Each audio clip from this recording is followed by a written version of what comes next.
Hey, good morning, friends. Welcome to the Bright Side. Pharmacist Ben here. 844-236-6010 is our number. And we love hearing from you if you have questions about health, nutrition, prescription drugs.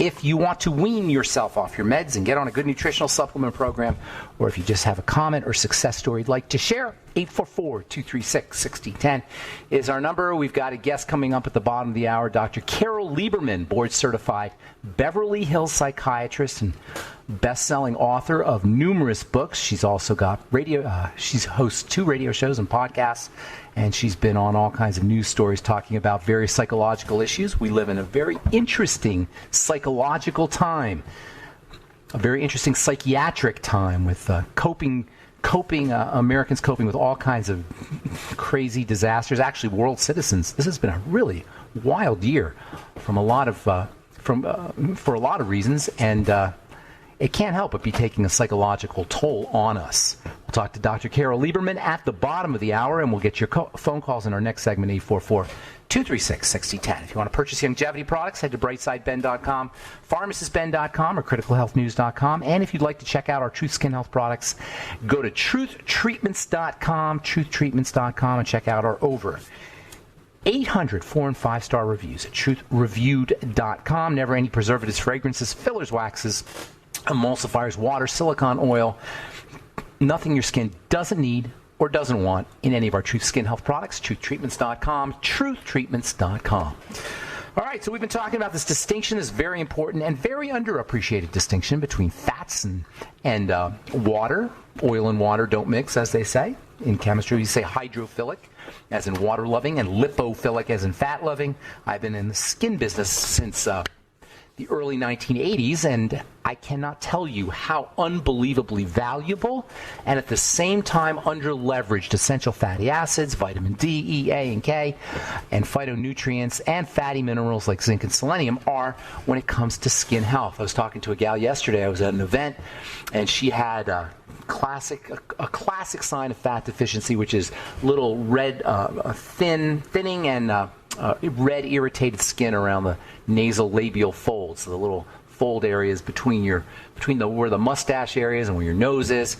Very thin skin there, and thin skin is a really good diagnostic area, an area of the face, thin skin on the face, that is a really good area to diagnose nutritional deficiencies, because when the skin is thin, it's going to be more responsive, or it's going to be more affected by nutritional deficiencies, especially deficiencies in fats. And she'd been using all kinds of steroid creams and antibiotics. Doctors called it rosacea, and her esthetician called it periorbital dermatitis. None of those things. It was strictly a fat deficiency. How do I know? Because I've seen it so many times.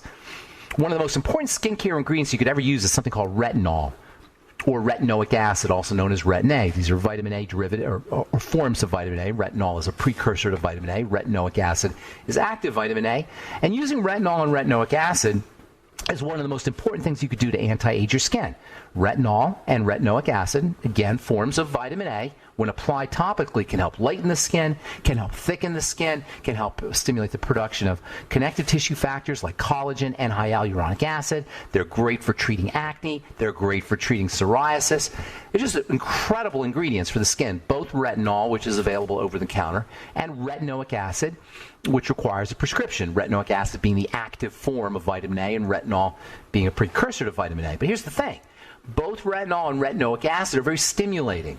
So a lot of folks will complain when they use retinol or retinoic acid, hey, I want to use this stuff, but it makes my skin really irritated and sensitive and red and sore and inflamed, and everybody's going to blame the retinol.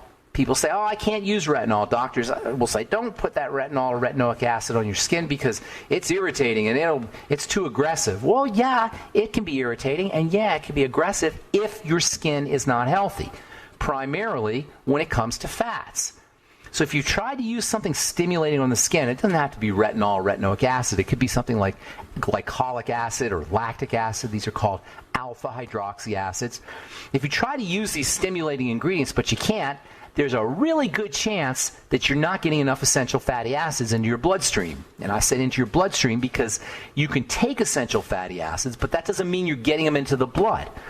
If your body is not absorbing them, they're going to pass through. If you're not absorbing them at the level of the intestine, they're going to pass through. So it's not just intake that's a problem. It's also absorption that can be an issue when it comes to fatty substances like essential fatty acids and fatty vitamins. And because these are growth substances and coping substances and stress management substances and building substances, that means all of those things are going to be compromised. You're not going to be building as readily. You're not going to be handling stress as readily. I'm not just talking about psychological stress. I'm talking about physiologic stress, skin stress.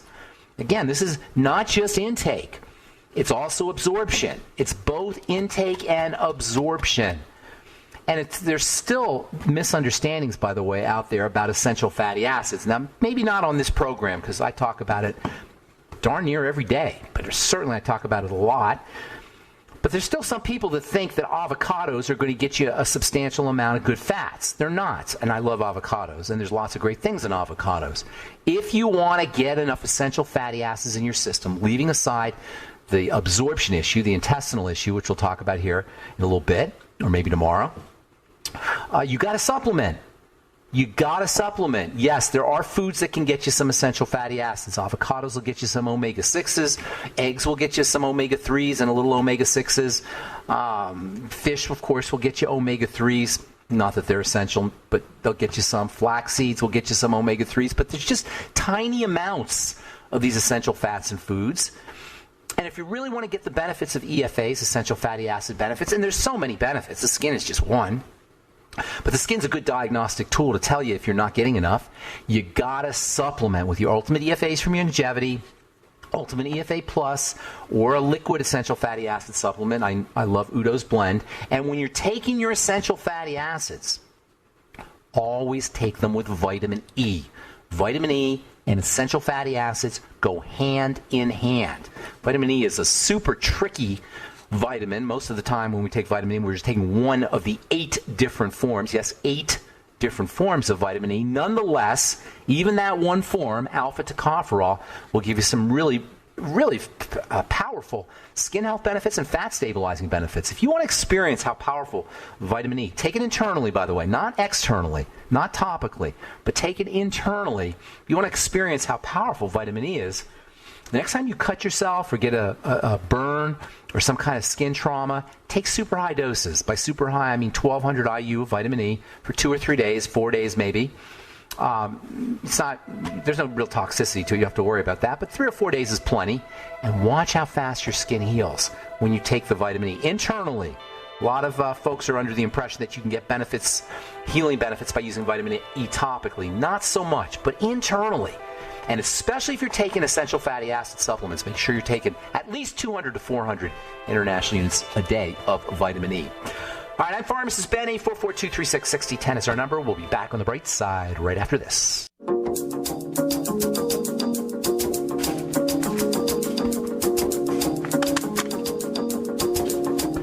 Okay, we are back on the bright side. I'm Pharmacist Ben. Thanks for joining us. Dr. Carol Lieberman will be up at the bottom of the hour. She's a board-certified Beverly Hills psychiatrist, best-selling author of the book Lions, Tigers, and Terrorists. Oh my, how to protect your child in a time of terror. She's also a TV personality and has several radio shows and podcasts. We'll be talking to Dr. Lieberman at the bottom of the hour. Talk to her about social isolation and COVID. I was just reading a article in, where is this from? Mount Sinai School of Medicine. This is from the journal Nature Neuroscience Research from the Mount Sinai School of Medicine. Researchers discover a specific brain circuit damaged by social isolation during childhood. This is about childhood, and it's about loneliness during childhood. When psychiatrists, I know we all recognize that loneliness is a serious threat to our well-being, our mental health and well-being. And these days, it's hard to imagine that we're not going to be impacted by all this social isolation. It's hard to imagine our kids aren't going to be impacted, especially little kids who are just going off to school and they're hearing about viruses, freaking out about viruses, watching the adults freaking out about viruses. It can't be that we're not going to be impacted by this kind of stuff. And a lot of it is really because we don't understand how to deal with duresses. We don't understand how to deal with stresses. We freak out. Human beings are the freak-out species, and it's kind of hardwired into us through evolution because our ancestors were the ones who survived dangerous situations by freaking out, by running away, by going into fight or flight. So we're the descendants of ancestors who managed to survive stressful situations by freaking out. So freak out is wired into us, but that doesn't mean we have to be subject to our hard wiring. That's one of the cool things about being human is we have a certain degree of choice over our responses. We have an ability to respond, i.e. a responsibility. That's what responsibility means. It means we have the ability to respond any way we want. To be responsible means you're able to respond. To be responsible means you're able to respond effectively. Just because something is happening as a cause doesn't mean we have to be at the effect level automatically. We can control the effect. Just yesterday there was an article in Forbes magazine that discussed how human beings control their happiness. And we do control our happiness to a large extent. We don't control our environment, we don't control our circumstances, but we control our responses to our circumstances. And our responses to our circumstances are how we are emoting in terms of happy, sad, scared, content. There's all kinds of ways that we can, there's all kinds of responses that we can manifest in as a response to specific causes. And part of the art of being human, part of the art of being alive, part of the art of having a successful life and having quality of life is choosing responses that serve us. Notice the next time you respond to an event. Yes, there may be an automatic response, and that's normal. That's called a reflex. And yes, there may be automatic reflexive responses to situations, but after that reflex, we don't have to stay in it. That's the difference between pain and suffering. Pain happens quickly. Suffering happens over the long term. And we suffer, as a species, way more than we're in pain. We suffer way more than we're in pain. And if we collapse those two ideas and don't distinguish those two ideas, we're going to lose a lot of power in how our lives show up. Stress can be our friend. Speaking of which, from Precision Oncology, NPJ, Precision Oncology, venom from honeybees found to kill aggressive breast cancer cells. Turns out that venom is powerful medicine, and I think that's a metaphor. Things that seem like they're bad for us can be very therapeutic for us. And it turns out that the lower an animal is on the evolutionary totem pole, so to speak, such as honeybees and snakes and reptiles, the more medicine they make.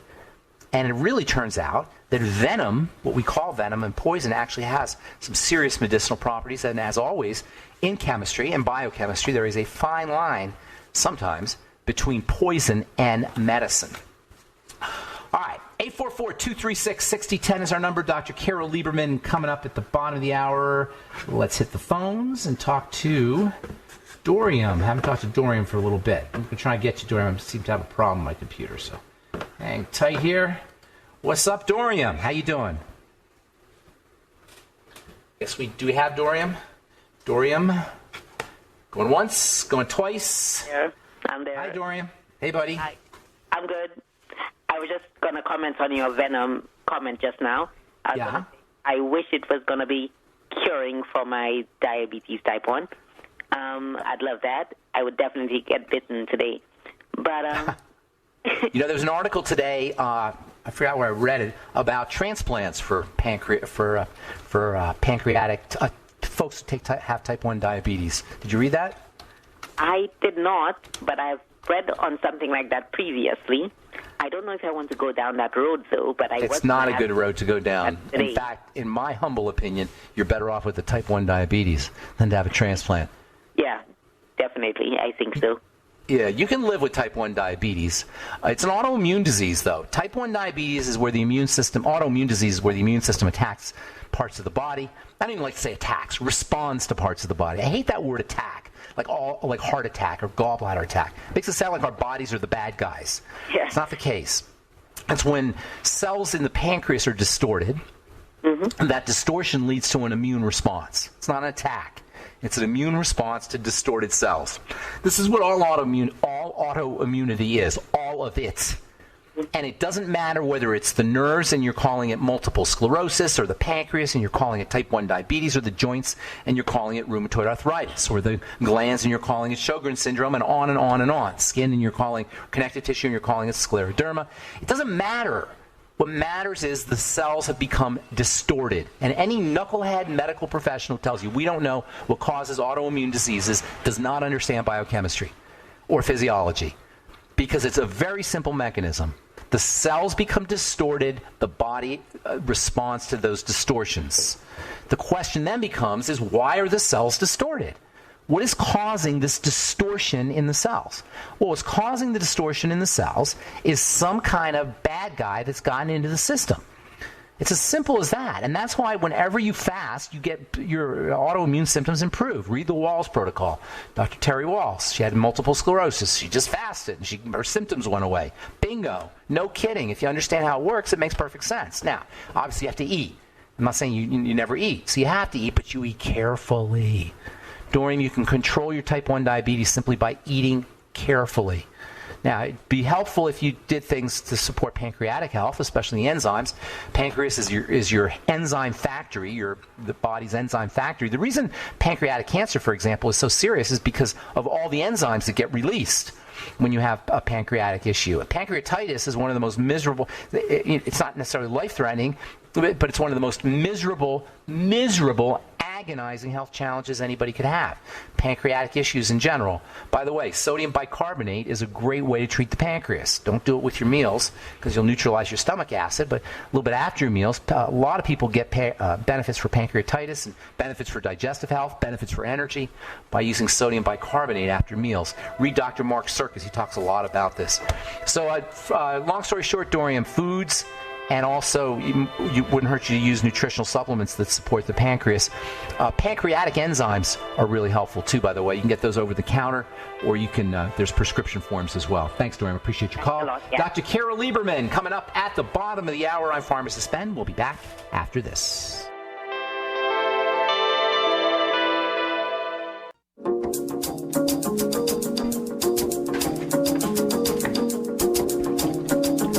Okay, we are back on the bright side. I'm Pharmacist Ben. Thanks for joining us. We're on the air Monday through Friday, 8 to 9 Pacific and 10 to 11 Central Time, 24/7 on the archive page at benfuchsarchives.com. We've got 9+ years of daily programs, all archived with a search engine. Thank you to Peter in the UK for setting that one up. You can also purchase longevity products if you like at brightsideben.com, or my blog, pharmacistben.com, or our videos and news stories and blog page, criticalhealthnews.com. And don't forget to take a look at our Truth Skin Health products, all formulated in my compounding pharmacy for wound healing. As we say, wound healing is beauty. Healing is beauty. Health is beauty. And Truth treatments are made without preservatives, fragrances, fillers, waxes, emulsifiers, water, oil, silicone, nothing your skin doesn't need or doesn't want, all designed to heal wounds and all functionally beautifying as well. You can check out our over 800 4- and 5-star reviews at truthreviewed.com, truthreviewed.com. All right, I'm excited to have our guest on. Dr. Carol Lieberman is the host of several radio shows and podcasts, and she's a TV personality, and she's also the author of numerous books, including Bad Boys, How We Love Them, How to Live With Them, Bad Girls, Why Men Love Them, and how good girls can learn their secrets. I'm really looking forward to asking Dr. Lieberman about that. And then also Lions and Tigers and Terrorists, Oh My, How to Protect Your Child in a Time of Terror. Please welcome to the bright side, Dr. Carol Lieberman. Hello, Dr. Lieberman. Hi there. Nice to talk to you. Thank you for coming on. So these must be amazing times for a psychiatrist. Am I right, Dr. Lieberman? Yes, indeed. I have been, talking about all the things, every week there's a different phase to what we're going through. And I have been trying to help people through these phases, but, it's difficult. We have things like what I've named Corona Crazy, which is how so many people are making, particularly people in the mayors and governors, are making rash decisions like we should let out all the inmates because... That's a good one, yes. Yes, and then we should defund the and police. They put them in jail if they leave their house. They put people in jail and they leave their house and they let the inmates out. That's right. And then, of course, there's Corona Rage, which is like road rage, but, it's where, because we're so on edge, yeah. the slightest thing that happens, like if we see somebody who isn't wearing a mask, we freak out. And then there's the saddest part, which is covicide. I call suicides related to coronavirus covicide, and that's not just, it's from seeing television nonstop, telling us we're all going to die, and it's from, all of the seeming, the uncertainty and the seeming endlessness of it all. What, in your opinion, as a trained professional, what's behind this almost self-sabotaging strategies that human beings have? We watch the news to sabotage ourselves. We believe the news to sabotage ourselves. We like somehow feeling this. We have a love-hate relationship with this kind of angst. What is behind that? Yes, that's true. Especially, people are having trouble sleeping nowadays, so they wake up in the middle of the night, and what do? They turn on the television, and then they have more reason to not be able to sleep. I mean, on the one hand, we want to feel like we're on top of things to try to protect ourselves, to know what's out there that's heading towards us, and so that we can somehow try to prepare. But, I mean, it's kind of like when... scratching a mosquito bite. I mean, it's how it like, feels good to scratch it. Yeah, you shouldn't be doing that. It's going to hurt more when you have scratched it a lot, and yet you're sort of compelled to do that. Well, are we messed up? Are we psychologically tweaked? I mean, seriously, is Homo sapiens working with strategies that just don't serve us, or used to serve us maybe and don't serve us any longer? Well, it's our focus. I mean, we do have there are things out there that could serve us. I mean, that's the thing that's the key to all of this. Besides all these crazy ideas of what we should and shouldn't do, if everybody just did the basics to improve or keep our immune system working at its highest level by doing things like, eating healthy food instead of junk food, trying to get enough, 8 hours sleep at least, getting exercise, taking vitamins, taking supplements to improve the immune system, all these things, de-stressing. There are lots of things to do to take away stress, from listening to calming music to putting aromatherapy candles around or plants around your house, taking walks in the woods, nature. There are all kinds of things that, people have heard most of these or many of these already. It's the discipline to actually do it and to not give way to just this feeling of helplessness. So a couple things. Well, I was going to ask you something else, but you just brought up a really interesting issue about learned helplessness. Do we learn to be helpless, do you think? Yes, I think that's part of what's going on, too. It's like, the frog experiment. Yeah, with the boiling water thing? Yes, there was an experiment, and it really was an experiment. In Psych 101, they teach you this from years ago on, that if you boil water and if you put a frog in water and you gradually raise the temperature to boiling, and the frog doesn't jump out because it's learned helplessness. But if you put a frog in boiling water, he will jump out right away. Yeah. So we are kind of stuck in that now that it's been going on for so many months. Do you think it's encouraged? Well, that's a good yes. That's a really interesting question, right? Yes, I think so. Especially I was just hearing something yesterday about this whole, it's been kind of in the works. Like, I'm sure you've heard rumblings about this. Yeah. But yesterday I heard that this is really more of a possibility, that they're going to be doing something, or they're at least talking about it right now, doing something where you have to get the vaccine in order to get your paper to show that you have been vaccinated, or else you can't go into certain places. Or travel. You can't get on a plane. Yeah. Now that... what do you think about that? I think if our learned helplessness is bad enough that we are going to go for that, that is very sad. Here's the problem with that, Dr. Lieberman. It's like there's a tip of the spear. There's a leading edge of people who are savvy enough to understand what's going on. But because the masses aren't, everybody's kind of lumped together like a one-room schoolhouse. You know what I'm saying? So how do people who see what's happening here, how do they deal with it in light of the fact that the masses, I guess you could say, are going along with it, and so they're kind of dragged with the force of gravity. They're being pulled along with everybody else. Hang on, I want to address that when we come back. We got to take a commercial break. Sure. But let's talk about that when we come back. We got Dr. Carol Lieberman on, host of radio show host, podcast host, and author of Lions and Tigers and Terrorists. Oh my! How to Protect Your Child in a Time of Terror. And I also want to talk about her other books, Bad Boys, How We Love Them, How to Live with Them, and When to Leave Them, and also Bad Girls, Why Men Love Them, and How Good Girls Can Learn Their Secrets. Dr. Carol Lieberman back on the bright side right after this commercial break. Don't go away.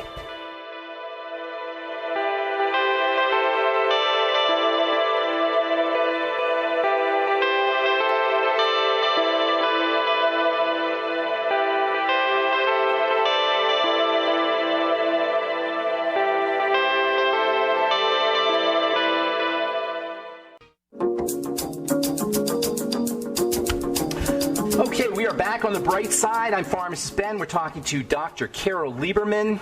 Dr. Lieberman, famous quote from Benjamin Franklin, those who would give up their freedoms, I'm paraphrasing here, those who would give up their freedom for security deserve neither. And there's sort of this mutually exclusive relationship between security and freedom. And some people see this, and lots of people don't. How do the people who understand what's happening, who see what's happening, who have enough prescience or foresight to understand how things are moving, how do they deal with the masses of people who they're kind of being pulled along with through gravitational force or just being a gravitational pull? Well, primarily through the... certainly, I have been trying to bring out some of these.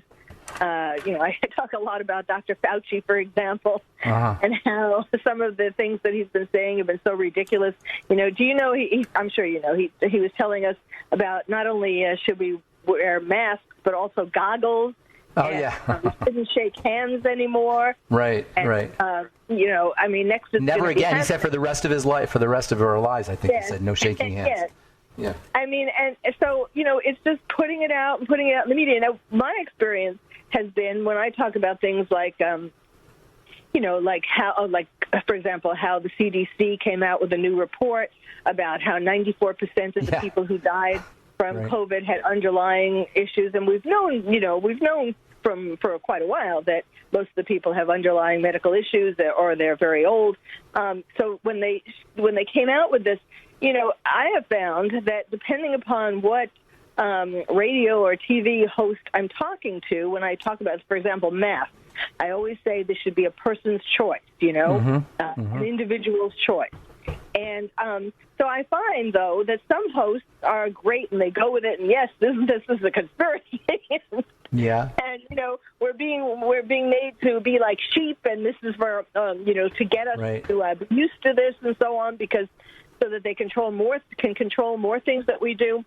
And some, like yesterday, when I was talking about something like that, the host didn't really want they got me mad to at you? go there. Well, did they get mad? Did they actually get mad, or they just kind of shifted away?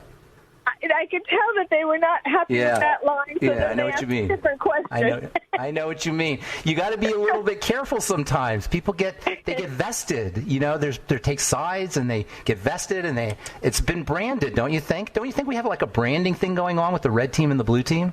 Yes, right. It's like color war from camp. Yeah, it's like color war. Exactly. That's exactly what it's like. Except with guns and knives. Yeah. It's adult color war. That's right. But that's kind of how it is. And I think the internet and social media and the simplistic nature, the way information is presented, I think lends itself to that. No, to simplifying and tapping into the brain's shortcutting skills. Yes. And that is, just like masks. That's sort of a simple one to as an example. It's so political. I mean, it's not, people really aren't, if they like to wear masks and they see somebody who isn't wearing a mask, I mean, it's not even, they may think it's because they don't want to get sick, they don't want to get close to that person or whatever, but a lot of it has to do with underlying political beliefs. Yeah, right. Right. So you're automatically, if you're not wearing a mask, you're lumped into one. There's a whole stereotype that it goes with. And if you're wearing one, there's a stereotype. And stereotyping has its place, but you got to remember you're doing it. You can't assume that that's true. Yes. Do you know about the game that has come up in Germany? German public broadcasting created this video game called Corona World. Oh, wow. And what it is that just like, most video games, you get points for killing people. In this case, it's like a nurse who is sitting on people, squashing people. And it's supposed to be satire. It is satire against all these laws, all these rules that, wearing masks and everything else, lockdowns and all of that. Mm-hmm. But you get points. You become this nurse who is trying to go to the store to buy soap and toilet paper. And along the way, she meets all these people who are corona spreaders, people who aren't wearing masks, people who, like a jogger who has been jogging and he breathes heavy, and so he's spreading these coronavirus germs. Right. And you see the coronavirus coming out. There's all these green particles. And so she has to sit on these people. And then, party goers and with boom boxes and, a whole bunch of the... She has to kill them like Pac-Man? Kind of like Pac-Man them? Exactly. That's and then the worst part of it is they have these little children, and they call them infectious little children. And they're the worst. You get the most points for them. And it's putting across the wrong idea that... And, yes, maybe this is part of the satire, but the people who are playing the games aren't, looking for satire. They're just taking it at face value.